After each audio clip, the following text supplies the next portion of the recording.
नमस्कार साथियों, मेरा नाम अनुपम प्रसून है। आप एनएमएफ न्यूज़ देख रहे हैं। आज महाराष्ट्र की घटना में एक बहुत बड़ी राजनीतिक घटना हुई है जिस पर सभी की नज़र टिकी हुई है।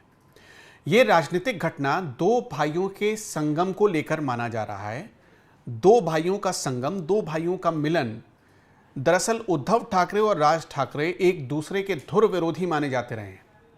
आपको याद होगा कि साल 2008 के बाद से ही, बल्कि उससे पहले से ही, जो इनका विवाद था वो इतना ज़्यादा बढ़ गया कि दोनों भाइयों के रास्ते अलग अलग हो गए। उद्धव ठाकरे ने अपनी एक अलग पार्टी बना ली, यानी कि जो बाला साहब की पार्टी थी शिवसेना, उसको उद्धव ठाकरे संभाल रहे थे और बाला साहब ने बेदखल कर दिया था राज ठाकरे को। तो राज ठाकरे ने अपनी एक पार्टी बनाई थी जिसका नाम रखा था मनसे, यानी कि महाराष्ट्र नवनिर्माण सेना। और अचानक अभी ना तो कोई चुनाव हुआ, ना ही कोई रिजल्ट आया, लेकिन महाराष्ट्र में एक विजय रैली निकाली गई। विजय रैली, बहुत ध्यान से समझिएगा, ये तस्वीर हम आपको दिखा रहे हैं, दो भाइयों का ये मिलन।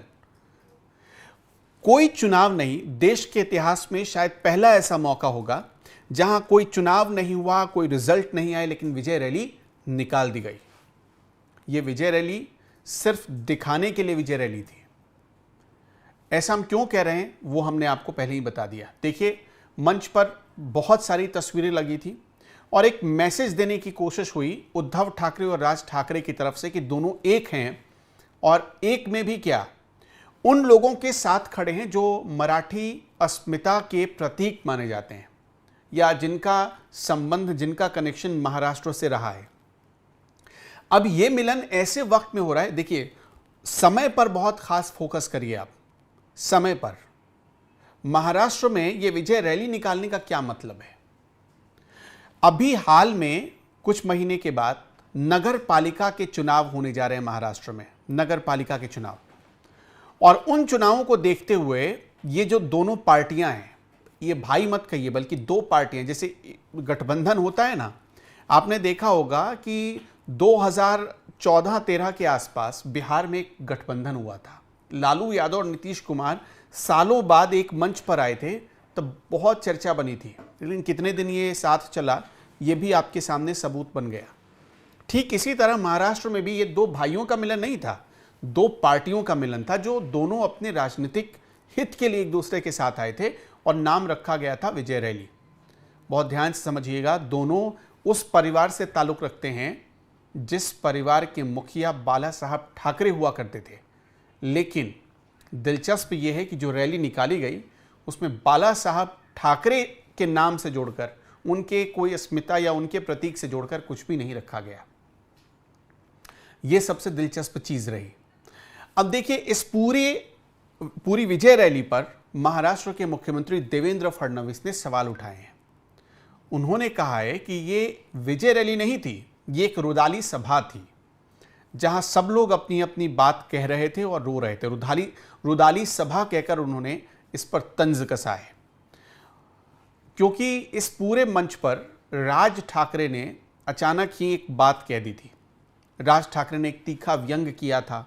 उन्होंने कहा कि मैं धन्यवाद देना चाहता हूं देवेंद्र फडणवीस का, जिनकी वजह से हम दोनों भाई एक हो गए, या जिन्होंने दोनों भाइयों को एक करके दिखाया।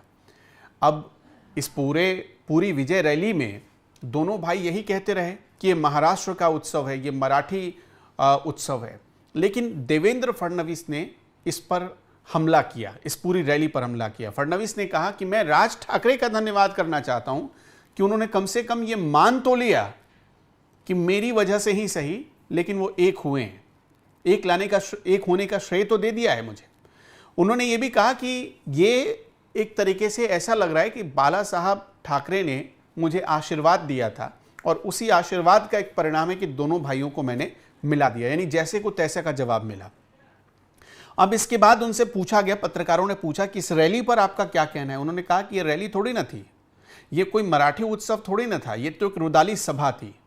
भाषणों में मराठी भाषा का नाम भी नहीं लिया गया, सिर्फ सत्ता की लालसा और दोनों भाई अपना दुखड़ा रो रहे थे, ये कहा है देवेंद्र फडणवीस ने।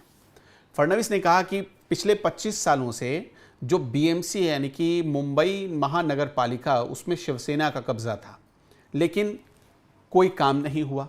और अब फिर से चुनाव है सामने, तो इनको इस बात की छटपटाहट दिख रही है कि इस चुनाव में, यानी कि जो बीएमसी का चुनाव होगा, नगर पालिका का चुनाव होगा, उसमें इसका कुछ फायदा उठा लिया जाए।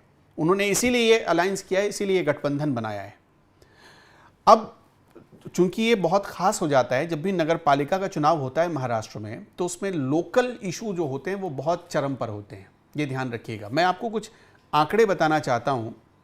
वो आंकड़े इसलिए भी हैं, साल 2006 में महाराष्ट्र नवनिर्माण सेना बनाई गई थी राज ठाकरे की तरफ से, और 2009 में जो विधानसभा का चुनाव हुआ था तब राज ठाकरे ने 13 सीटें जीती थी। तो ऐसा एक उन्होंने मैसेज दिया था विधानसभा के चुनाव में 2009 के, कि राज ठाकरे चाहें तो जो मराठी वोटर्स हैं उन मराठी वोटर्स पे सेंध लगा सकते हैं। और दिलचस्प ये था कि 2012 में जो नगर निकाय के चुनाव हुए, नगर पालिका के चुनाव हुए, उसमें मुंबई, उसमें पुणे और उसमें नासिक, ये 3 ऐसे इलाके थे जहां बहुत प्रभावशाली जीत हासिल की थी मनसे ने, यानी कि महाराष्ट्र नवनिर्माण सेना ने। तो लोगों को लगा कि भाई बहुत बेहतरीन कर सकते हैं राज ठाकरे, और बहुत एग्जैक्ट, मतलब आप टाइम अगर नोट करेंगे तो साल 2009 का पहला विधानसभा और उसके बाद उसके ठीक 3 साल बाद जो नगर पालिका के चुनाव हुए उसमें राज ठाकरे की परीक्षा हुई। लेकिन उसके बाद जो चुनाव हुए उसमें राज ठाकरे का क्रेज खत्म हो गया, विधानसभा में भी खत्म हो गया। अब जैसे उदाहरण के तौर पर आपको बताते हैं, 2014 में चुनाव हुए तो राज ठाकरे 2013 में, जब 2009 में पहली बार मनसे ने चुनाव लड़ा था विधानसभा का, 13 सीटें हासिल की थी, लेकिन 2014 में सिर्फ 1 विधानसभा की सीट आई, 2019 में 1 विधानसभा की सीट आई, और हालत ये हो गई कि 2024 में खाता भी नहीं खुला। तो आप अंदाजा लगा सकते हैं, जैसे क्रेज विधानसभा में गिरा, मतलब इतनी मराठी अस्मिता की बात करते हैं राज ठाकरे, मराठी बोलो, लोगों को मारते पीटते रहते हैं, लेकिन वही जिनके ऊपर वो जुल्म करते हैं और जिनको खुश करना चाहते हैं वो भी उनको वोट नहीं देते हैं। ये तो इसका सबसे बड़ा प्रमाण है। 2009 में कहां 13 पर थे, और 2024 में जब विधानसभा का चुनाव हुआ तो 1 भी सीट नहीं आई आपके पास। और जो लोकल बॉडी इलेक्शन में जो राज ठाकरे का प्रभुत्व दिखता था, वो प्रभुत्व भी खत्म हो गया, वो प्रभाव भी खत्म हो गया। 2017-18 के आसपास जो चुनाव हुए थे उसमें तो ये प्रभाव नगण्य सा हो गया।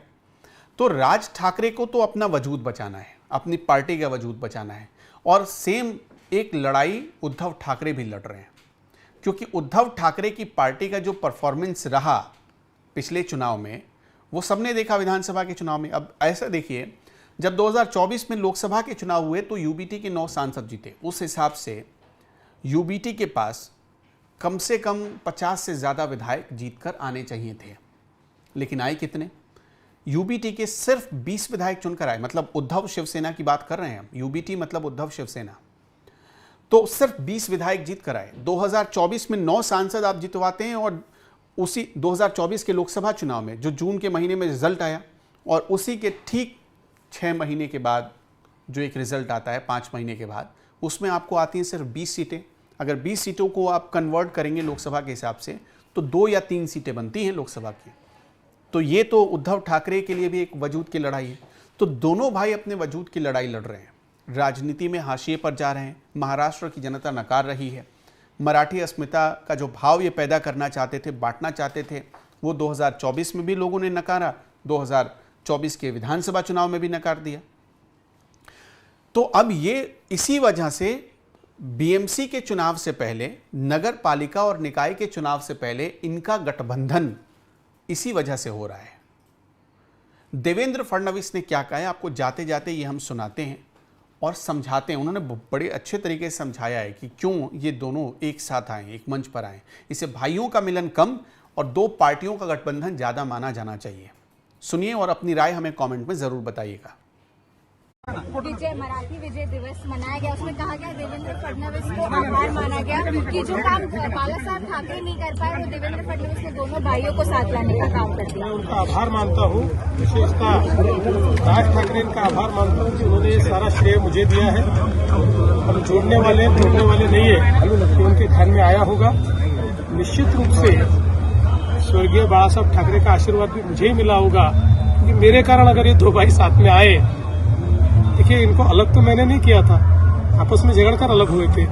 उनको बाहर तो उन्होंने निकाला था, तो इसलिए अगर ऐसा हुआ है तो अच्छी बात है। लेकिन मैं ये कहना चाहता हूँ, आज का कार्यक्रम मुझे लगा था विजय उत्सव होगा, लेकिन तो रुदाली का रोना था। इसमें विजय उत्सव तो कोई देखने को ही नहीं मिला, क्योंकि मेरी सरकार गई, मुझे सरकार दीजिए, मुझे बीएमसी दीजिए, मुझे महाराष्ट्र दीजिए, इस प्रकार का रोना धोना केवल वहां पर हुआ। मराठी के बारे में कोई बात भी नहीं हुई। इनको मराठी के कोई आस्था नहीं, मराठी आदमी से कोई लेन देन नहीं। इनके मन में ये जलन है।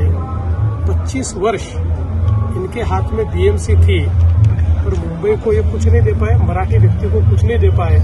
लेकिन मोदी जी के नेतृत्व में हमने मुंबई का चेहरा बदला, मराठी आदमी को उसका हक दिया। पीटीडी चाल में रहने वाला मराठी आदमी हो, अभ्युदय नगर में रहने वाला मराठी आदमी हो, या फिर पत्रा चाल में रहने वाला मराठी आदमी, उसको घर देने वाले हम हैं, उसका घर छीनने वाली है।